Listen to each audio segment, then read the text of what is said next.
Severe Weather Special Report on Texoma's Fox is brought to you by On-Site Solutions and Simpson Carpet Company. The term Tornado Alley can be traced back to the 1950s when two Air Force meteorologists used it as the title of a research paper about severe weather in Texas and Oklahoma. Stretching from Texas northward into the Dakotas, Tornado Alley, especially in the spring, sees warm, moist, unstable air traveling north from the Gulf of Mexico, cool, dry air moving south from Canada, and strong upper-level winds speeding out of the Rocky Mountains to create tornadoes. This is still the part of the world where more violent tornadoes occur than any other place on the planet. But is that changing?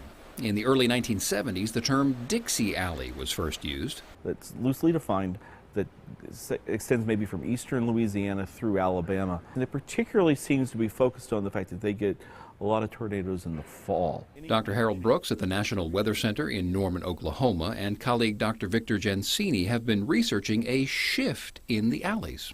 And what we found is that the number of reports and the number of favorable environmental conditions have been increasing over the Mid-South over the last 40 years, and have been decreasing over the western part of the plains and perhaps northwest Texas as well. So what's causing it? Tempting to say global warming. Why is a really interesting question, and it's one we don't have a good answer to. It's the fact that the changes occur as the planet has been warming over the last 40 to 50 years.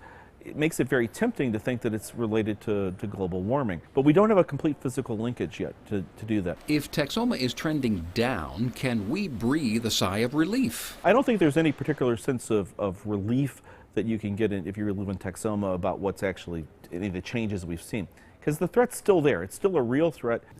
Dr. Brooks says across our part of Tornado Alley, the decrease in favorable tornado conditions is down only about 10%. So stay alert. If you'd like to read the full paper, you can find it inside this story at Texomashomepage.com.